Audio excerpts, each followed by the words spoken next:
Welcome back. This time we are so excited to welcome Pam Gilchrist to the show.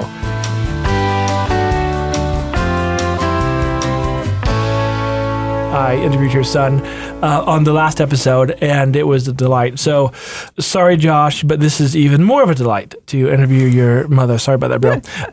Pam, my wife and I just appreciate just your ministry to us, along with your husband. But we appreciate you, and it's good to be sitting here with you. Yeah, thank you. We appreciate you so much. It's been a blessing to have you part of serving the Lord with us, and so, thank you for having me.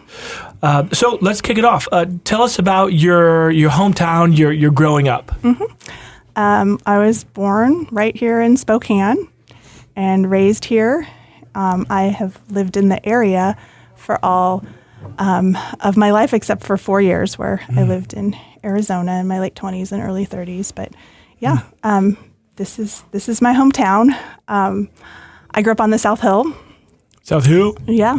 And the oldest of 5 kids. And so in addition to my parents and my siblings, my grandparents were a huge part of my life growing up. They lived close by to us, particularly close to my grandma Nadine, who I promised when I was young that if I ever had a daughter that I would name her after her. So fun. I didn't know that. Yeah. So she was very dear, both of them, my grandpa as well.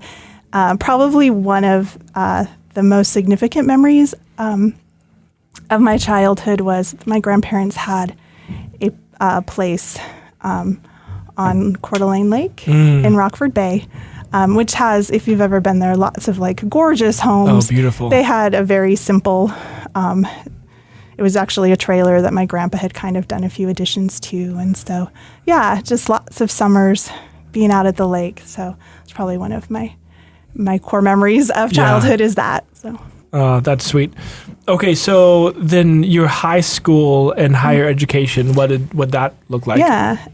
Well, I went to private and public schools growing up, but by high school I went to Ferris, and I graduated from there in another century. Nice. And then after that, I went to community college, and after that, I went to Eastern Washington. Graduated from there with a bachelor's degree in English. Then I went back to community college, and I did their library technician program. And then just recently, within the last 5 years, I got my master's in library and information science from the University of Arizona. Oh, very good. So let's continue along with that then, and I'll come back to family. What is your career then? Because it sounds like it played into what you're doing now. Yes. Yes.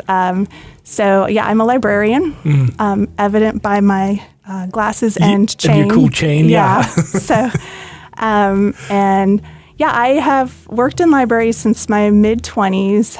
After I got my degree in English, I had been working actually during college at a dry cleaners, and I was offered a position managing one of their drop-off places. Nice. And so I did that for a few years. It was a great job. I was able to move out, live on my own, but wasn't exactly what I planned to do with my degree. So I was actually at work at the dry cleaners one day on a break, and I looked at the community college catalog, which they used to just send to everybody in the mail. Sure. Yeah. And I saw that they had a library technician program.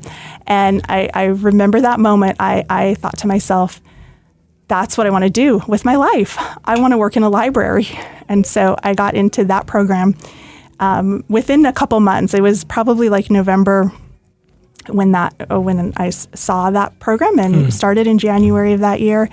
Got a job at Gonzaga in the law school library, and I worked there, started as part-time, eventually had a full-time position, and I worked there right up until about a week and a half before my oldest child was born, and then got to spend a very, very beautiful 10 years being a stay-at-home mom to my my 3 kids. And then at the end of once all of them were in school, and Josh and I were talking about the possibility of me going back to work full time outside of the home.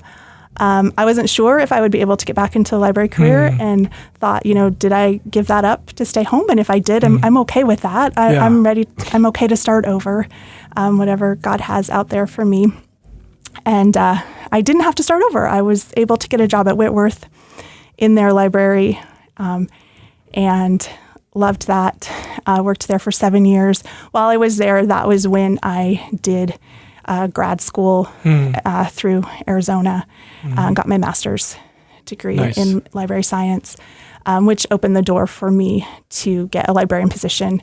And amazingly, full circle, back at Gonzaga in the law school. And so that's where I currently work as a librarian. Wow. Going back a little, you said that being a librarian was what you wanted to do. I just want to comment on that. I am so thankful for you and others like you who have that desire, because that's the last job on this entire planet and maybe even the universe, the cosmos, that I would ever want. So, but I'm so thankful because I love reading, and without you guys never could find a book. So thank you. I get a lot of comments, or at least maybe a perceived comments from people when I tell them a librarian. And frequently, people, say they love books. I will say my library, it's a law library.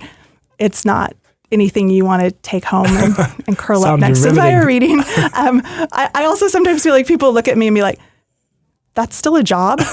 So okay, so then tell us about your family. Yeah. So do you want to mention my parents and my siblings again? My parents, Larry and Nancy Blott, they went to faith for many years, and very thankful for them. They live in Arizona with my youngest sister, Karen, and then my other sister, Karina, is a member at Faith, and so probably a lot of people know her. I have a brother, Ed, and he lives in Vancouver, Washington. Yep. And then my brother, Steve, he lives in the area. He lives in Cheney. And I'm not sure if Karina is listening, but if she is, she's probably okay with me saying this, that definitely my favorite sibling growing up was my brother, Steve. So we were the closest in age. In fact, so we're about less than 2 years older than him. And then there's quite a gap between him and then our brother. And then one day I decided that I wanted to spend the rest of my life with a guy named Josh Gilchrist. Amazing. Who actually we had known for a long time. We had gone to church with his family, and he's actually my brother Steve's age, and they were in Sunday school together. And we didn't become friends. In fact, our first known conversation wasn't until we were adults, even though we knew of each other, but didn't become friends until then. And we have been married for 24 years.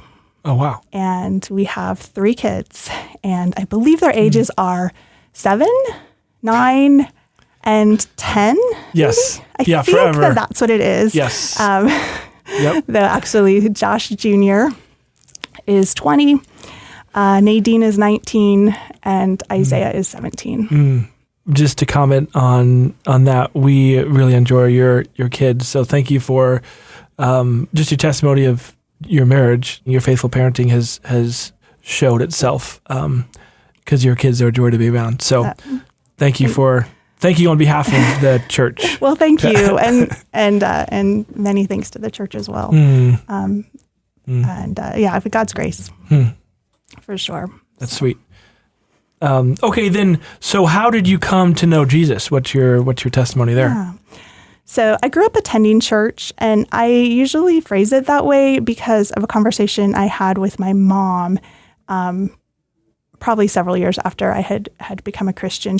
I used to say I grew up in a Christian home, and she actually said, "It's funny that you say that. I don't feel like our home was a Christian home." And my parents are believers, and I believe that they were at the time. But I think that there's probably a distinct time around the time that both my brother and I became Christians and started getting involved in the youth group, I think that impacted my entire family, my parents, and the way that they raised us from then on and our house. So I say that. I grew up going to church and attended Sunday school, Awana, VBS. I won prizes for memorizing Bible verses.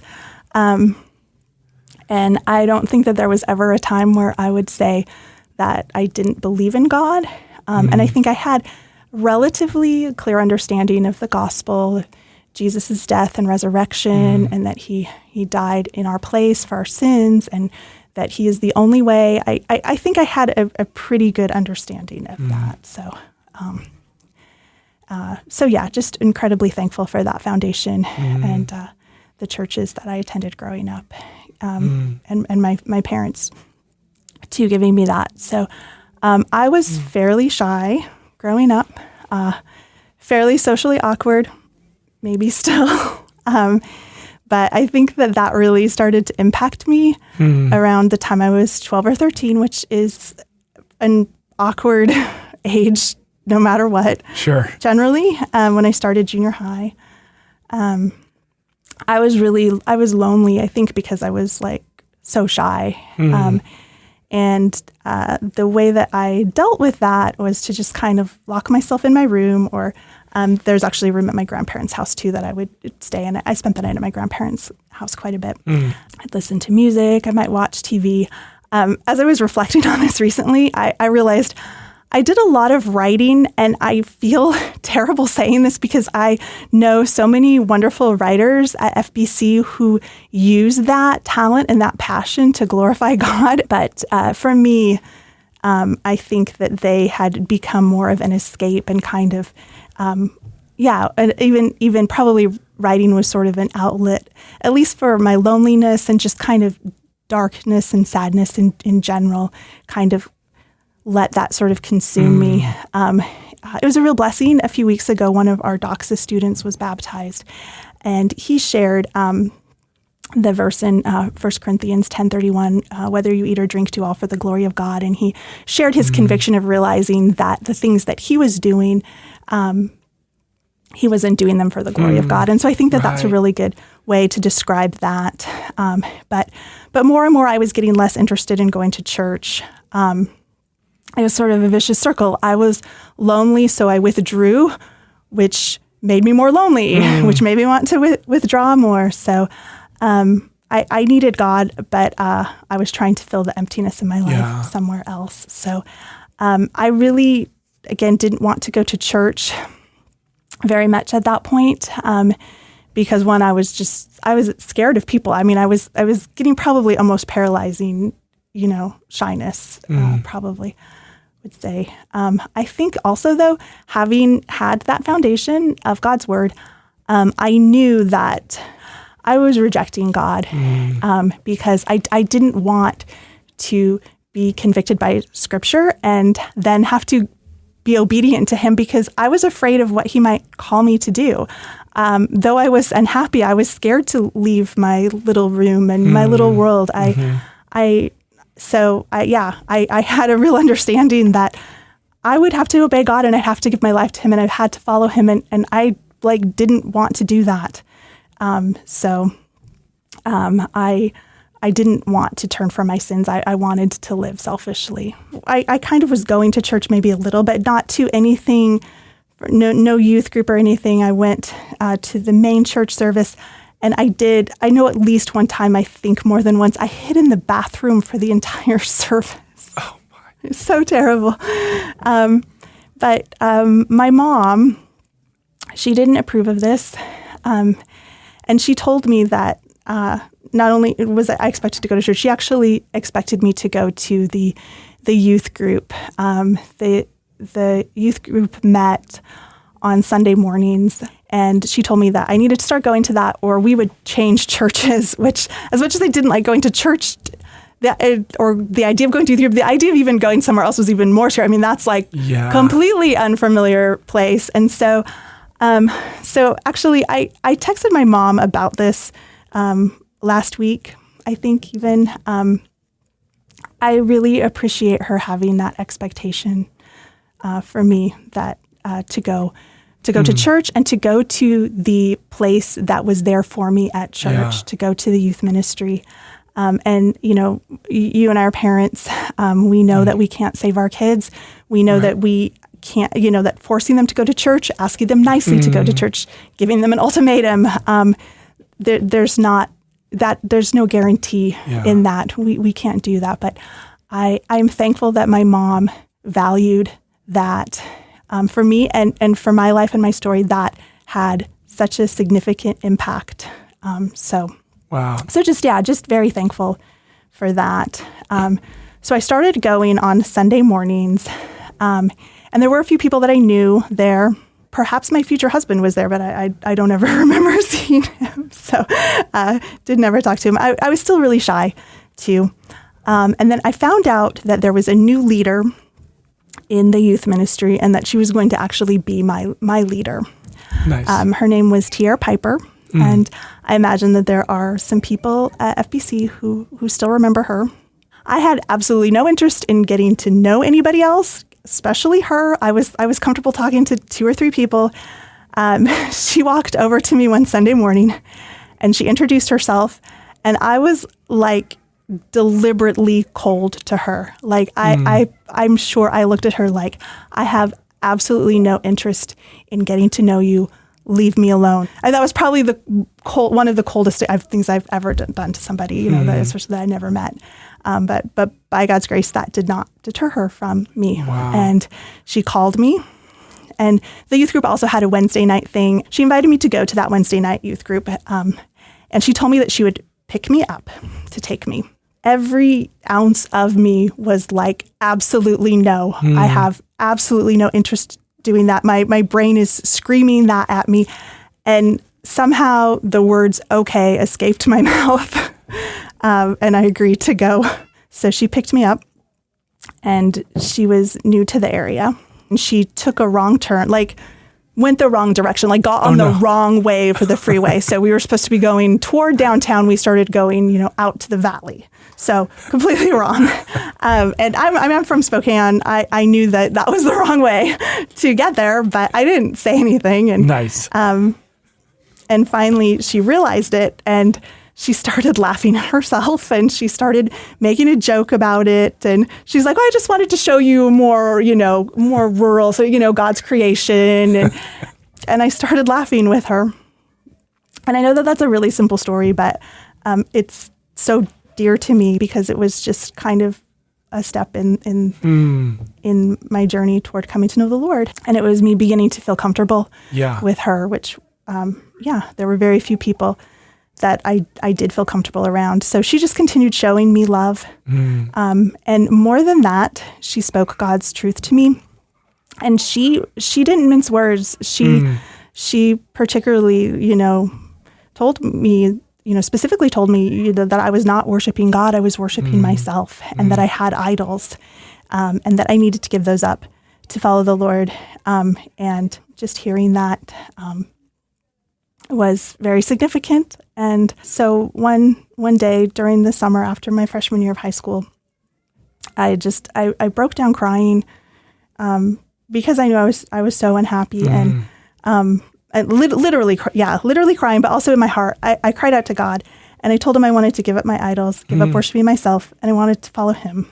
And I love the hymn, "And Can It Be?" That line in it is, I think, just perfectly describes that moment. My chains fell off, my heart was free, I rose, went forth, and followed thee. And I do have a passage that I remember being very important to me at that time too. It's Luke 6:46. Why do you call me Lord, Lord, and do not do what I tell you? Going on through verse 49.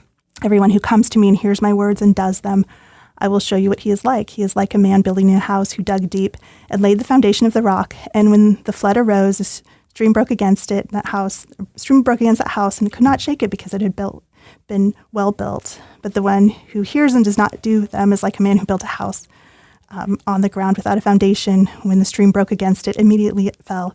The ruin of the house was great. And that convicted me at that time because I did probably say, Lord, Lord, but I did not do that. I did not do what he told. I did not build my foundation on his word. And all these years later, I can look back and say that this is held true, that having him as my foundation has been a solid one, has allowed even when storms come up against it.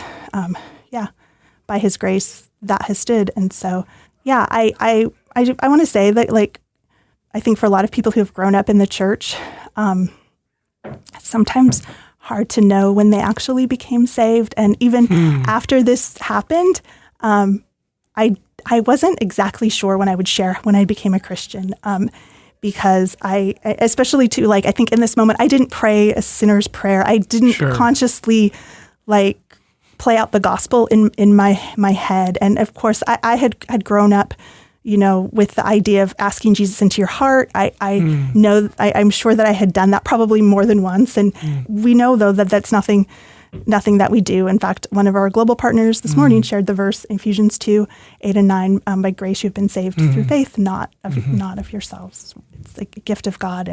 And so I know I was always chosen by the Lord to be one of his, completely by his grace. And so I think maybe getting caught up in what was the exact moment, it doesn't really matter, because I was always going to be his. But I do come back to that moment when I was 15 a lot more now, because that is when my life significantly changed, like night and day different. And it's also the moment where I made a decision that I was actively trying not to make, but I did, and that was just his grace in me beginning to follow him. So. Wow, that's a sweet testimony, and such a good reminder too, just to pursue the lost and pursue friendship. It sounds like Ms. Piper pursued a friendship with you. Okay, then. So what's your ministry involvement now? My husband is currently the resident college pastor here at FBC, which I have to say is a church that I have gone to since it began. Faith Bible Church didn't start until after I had become a Christian. Okay. So, and I think I will say I was here at the beginning. It does sort of depend on what your definition of beginning. Horse and buggy days? Is that what we're talking about? Yeah, the wagon train. Yeah. So, Now, a few years ago, we had a service at Franklin Park to kind of, it was like the 30th anniversary. They had over Labor Day, it was 1992, a picnic there. And that's sort of viewed as maybe the first gathering of Faith Bible Church. I believe that happened. I've seen pictures of it, but I have no memory of being at that. And I actually have a different memory of being with a bunch of high school students at another park. I cannot find anybody who was around then who will confirm that happened. So I may have been living in an alternate reality that weekend. So if anybody listening remembers that, please leave a comment and and also like and subscribe. But actually, so it was this summer. I was 16, been a believer for about a year when FBC started, and my family came at the beginning, but it has been such a significant part of my life. I mean, I think I did come because of my parents. I think also a lot of the people that I knew in the youth ministry, including our youth pastor Jim Harper, were part of that beginning of FBC. So. So a lot. Those are the big reasons, I think, when you're 16. But we have been here other than when we lived in Arizona. Had a lovely church there, Grace Bible Church, Tempe. Loved them so much. But this is where I came of age as a believer, and it's where I fell in love and got married. And I think one of the biggest blessings that I can say too about the church is that we moved away, we came back, and this is where we have raised our kids. And so sweet. Very thankful for that. But anyway, and now we serve in college ministry. My husband is in seminary, so it's kind of an act 2 for him, for us in life. He's, career change. He'd been a teacher. So he's still in training for that. That's why he's the resident pastor. but we've been there for, I think, 4 years, and I think 3 years he's been that. So Okay. we were talking to somebody this morning because I've worked most of my, my whole library career. I've worked in academic libraries. I've worked in colleges, and just seen the importance of these students. A lot of them, know about Christianity, and many of them have churches that they've maybe gone to, but college tries to shape you wherever you are, whether it's a private school, public school, whether it is a Christian school that claims to be Christian, or even a solid Christian school. You need to, at any time in your life, but specifically it hit me with college students, you need to be in a church that teaches the Bible. And so it has been a blessing to be that for college students. So also this year, I have had a huge, wonderful opportunity. I've started playing with the orchestra, and I played the viola when I was young in school through high school. I played it at least one time after that at our church in Arizona. But for Christmas, my husband got my viola fixed. It needed that. And so I've been able to play. And I, at least amongst the strings, I'm old enough to be everybody's mom. And they are all way more talented than I was even, back when I was playing regularly. And so I just appreciate John and, letting me do this. And it's been a good reminder to me. I think at first I sort of joked, this is part of my midlife crisis, like running, like I've taken up running suddenly. But it's not. And it's a reminder to me that even as I get older, God is still going to be sanctifying me for as long as I am here on earth. And so just given me an opportunity, and it's humbling. Like I said, they're all like super talented. I have to work hard, and I am trying to. I want to honor that. I want to do the best job that I can do in playing for them. But that has really been a blessing doing that. So, what is God teaching you right now? Well, it's definitely. It's not unique. Certainly, Josh is not the oldest person to ever attend seminary. I don't think he's the oldest person currently attending seminaries. So it's not usual to have this, at this point in our life. Most of the people we know that are serving full time in ministry were younger, and so it's been cool that I think God has grown me a lot in teaching me dependence and teaching me love in ways that, he has grown me in those at other times, but it just is in a different way because I haven't had to deal with probably the situations that we have now that he's in, that we kind of live in this different world. And so that, and then also I love Philippians 4. It has been my favorite passage for a long time. I even have a memory of my aunt, but this was before, like right when I was in kind of my darkest years, she encouraged me to memorize that. And I took that seriously and did try to memorize a lot of it. And, but it has been, my favorite passage for a long time. And God's word is living and active, and I'm still learning from it. And, and we've been talking about this in Doxa about anxiety, and I think it really has hit me. I need to be thankful more. I need to come to the Lord with my anxious thoughts and my prayers, and also be thankful. And so just practicing out those verses in that way has been something that I've been doing more recently. So yeah, thanks for sharing. How can we be praying for you right now then?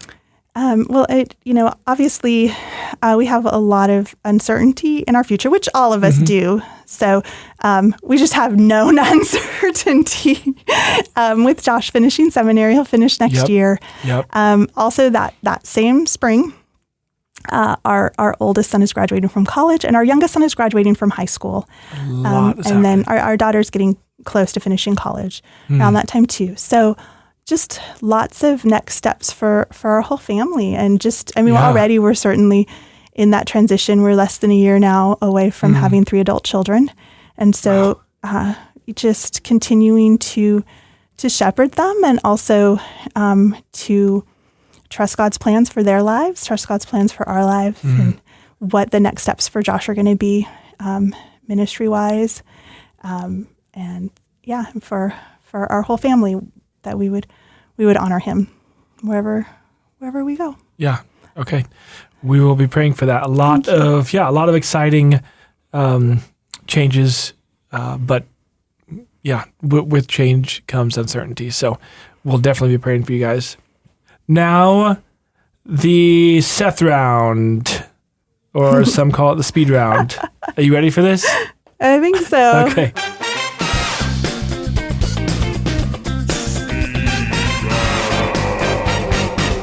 Cats or dogs? I am 100% a cat person. That went a different direction. Okay, I thought you were going to say dogs. Pineapple on pizza? Yes or no? Absolutely yes, and it is particularly good with pepperoni. I got to process this. I'll keep going though.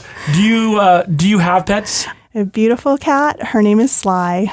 And even though I am 100% a cat person, I somehow managed to get the absolute sweetest, best dog in the history of the world. He's a black lab, and his name is Pickles. Yep. Favorite book besides the Bible? A Christmas Carol by Charles Dickens. Favorite band? The Beatles. Favorite movie or TV show? I love the original Star Wars trilogy. If I have to pick just one movie from that, I would pick The Empire Strikes Back, like any good Star Wars fan would. But I do love the original trilogy. I could not care as much about anything else, but I do love that. Best surprise gift? So I do have to do 2 here. The first one, it was not a personal gift. It was a surprise gift from God. It was a sister on my 10th birthday. And it wasn't a surprise that my mom was going to have the baby. At that point, I had 2 brothers, and I responded very poorly to the news that I was probably going to have a 3rd brother. So it was a blessed gift from the Lord to have a sister, and on my birthday. So wow, that's right. Yeah. So, and then on Christmas Eve, 2001, I got an engagement ring. So, yes. Yep. Okay. Yeah, that's the best. What would you do with extra time if you didn't have to sleep? I would actually say I have never been a big morning person. I assume that there's nighttime, even though we don't have to sleep. Oh, yeah.